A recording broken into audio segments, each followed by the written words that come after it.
Beberapa minggu yang lalu, gue ngobrol-ngobrol sama salah satu representatif dari Acer Indonesia dan setelah ngobrol-ngobrol, akhirnya kita masuk ke bahasan tentang PC dan home PC gitu.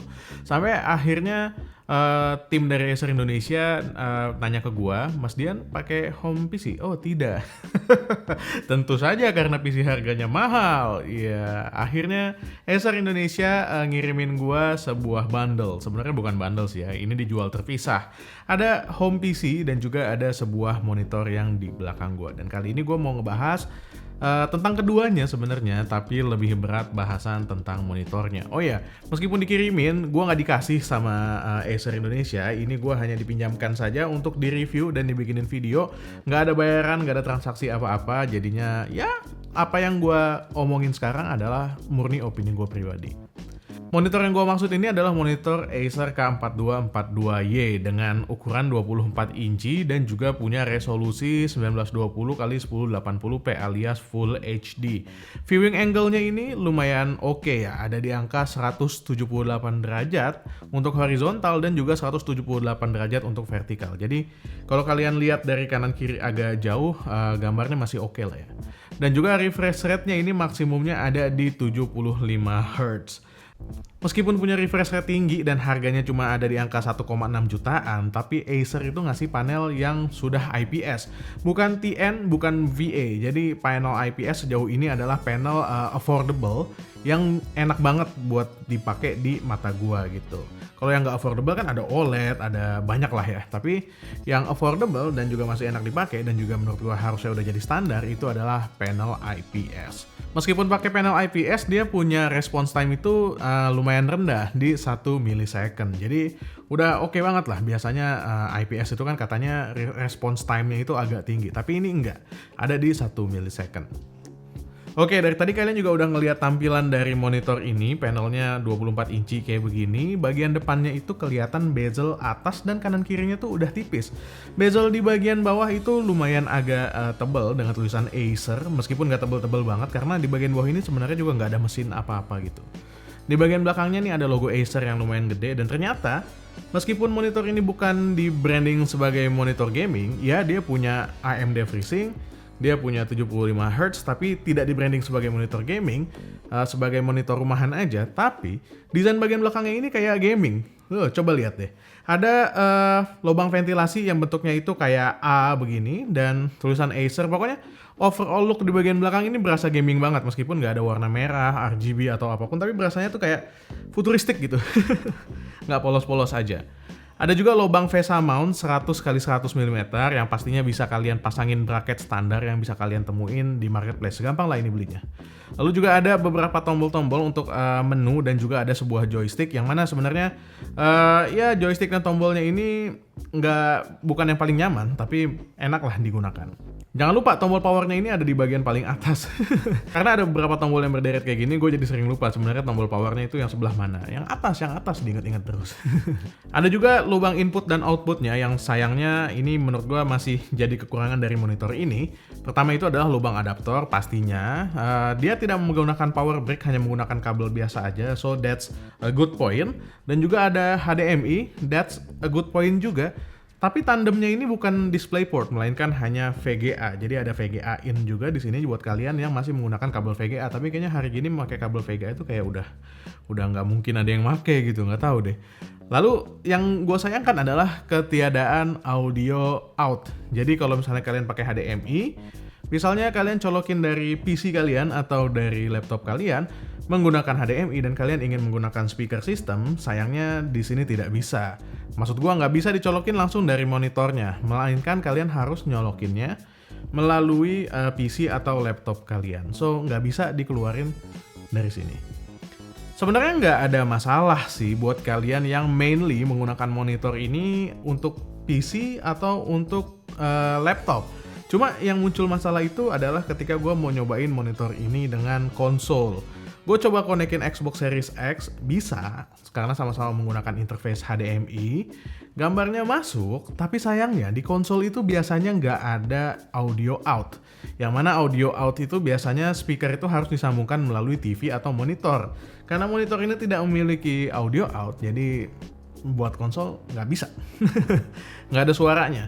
Oh ya, gue akan senggol dulu sedikit tentang PC-nya dari si Acer ini yang gue pakai mainly untuk ngetes si monitornya ini. Kode dari tower PC ini kata Acer adalah TC875 yang kalau gue cari-cari reviewnya di luar negeri, banyak yang bilang di akhir tahun 2020 ini adalah PC yang worth it banget buat dibeli. Ya menurut gue tergantung pemakaiannya dan tergantung budget kalian. Buat kalian yang emang pengen punya PC di rumah yang untuk belajar, untuk home office, PC ini udah cocok banget. Tapi kalau buat gaming kayaknya agak kurang. PC ini ditenagai sama Core i5 generasi ke-10. Storage-nya juga kita dikasih 1 TB yang cuma satu buah. Sayangnya keputusan Acer memasukkan hard disk drive di PC ini gue pertanyakan. Karena saat ini kayaknya semuanya akan jauh lebih cepat kalau kita menggunakan SSD. Dan juga RAM yang dipasang ini adalah RAM 8GB dual channel punyanya Adata. Untuk grafiknya sendiri ternyata Acer ngasih Nvidia GT 730 dengan virtual memory yang cuma 2GB aja. Oh iya, di sini juga masih ada DVD RW. Jadi buat kalian yang pengen ngeburn DVD atau ngopi ke DVD, if you know what I mean, kalian bisa banget dilakukan di sini. Optical disk drive itu udah jarang banget gue temui dan kayaknya udah 5-6 tahun gue nggak ngeliat optical disk drive yang kayak begini, tapi di sini ada. Mantep. Oke, ketika gue coba buka casingnya, yang mana gampang banget, cuma buka 2 baut, habis itu di slide seperti casing PC kebanyakan ya, yang generic. Dan ketika dilihat ternyata ya PC ini pretty basic, jadi basic banget. Sebenarnya ada beberapa improvement yang bisa kita lakukan di PC ini, seperti RAM misalnya ada dual channel, keduanya masih bisa kita ganti. Lalu juga graphic card juga masih bisa kita ganti, dan juga kita juga masih ada punya satu slot hard disk yang mana sebenarnya di sini bisa banget kita pasangin SSD dan ditukar SSD-nya jadi yang primary. Oh iya, lubang ventilasi kipas di bagian belakang ini juga ternyata nggak dipasangin kipas sama Acer, jadi sayang banget dan ini masih bisa diimprove dengan kita pasangkan kipas di bagian belakang. Untuk review dari PC ini, gue nggak akan banyak ngomong, gue cuma pengen ngasih tahu ke kalian tentang PC ini aja yang dijual di harga 8 jutaan oleh Acer. So, ya buat reviewnya kalian bisa tonton di channel-channel lain. Kalau nggak salah di channel luar negeri itu udah banyak banget yang ngebahas tentang Acer TC875 ini. Oke, balik lagi ke bahasan monitornya. Selama gue pakai monitor ini dengan PC ditandemin, so far so good, semuanya oke-oke aja. Akurasi warnanya Acer bilang sih ada di 72% NTSC dan juga mungkin sekitar 75% DCI-P3. Tapi untuk penggunaan browsing, nonton film, dan konsumsi media sih itu semua nggak penting. Yang penting di mata itu warnanya saturasinya udah oke, terangnya udah cukup, dan juga nggak glare gitu bagian panelnya itu nggak memantulkan cahaya, jadinya semuanya nyaman.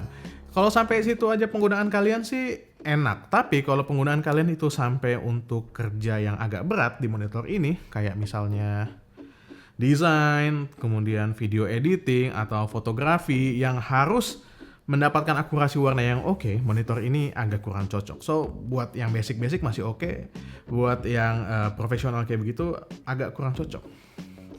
Untuk gaming gimana? Monitor ini juga sudah mendukung AMD FreeSync buat kalian yang menggunakan graphic card AMD. Yang pasti itu meminimalisasi screen tearing yang terjadi.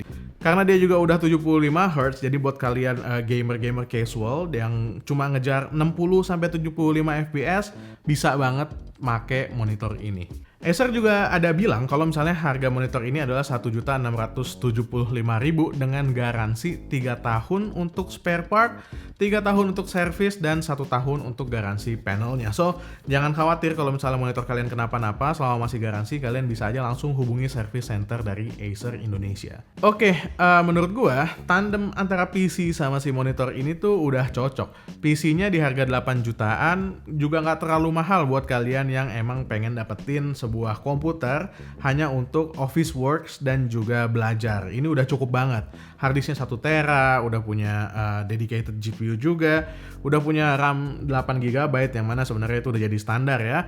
Dan dia juga sudah pakai Intel i5 generasi ke-10 yang harusnya udah cukup banget. Meskipun gue nggak nge-benchmark segala macam sih PC ini karena emang gue pakai aja. Untuk monitornya juga oke banget. 1,6 juta kalian udah dapetin AMD FreeSync, 75Hz, dan juga resolusi Full HD, layar IPS, Meskipun untuk keakuratan warnanya ya masih harus kompromi lah ya. Emang di harga segitu kayaknya agak sulit untuk mendapatkan monitor dengan akurasi warna yang oke. Oke, that's it bahasan gue tentang kedua benda ini, monitor dan PC yang dimiliki oleh Acer. Semoga bisa bermanfaat buat kalian yang lagi nyari monitor dan PC untuk office works basic, untuk belajar dan ya untuk sosial media atau konsumsi media lah ya. PC ini oke banget, monitor ini juga oke banget, tapi sekali lagi dilihat-lihat juga dan disesuaikan sama kebutuhan kalian. Gue Dian dari Main Lagi pamit, Assalamualaikum warahmatullahi wabarakatuh, bye.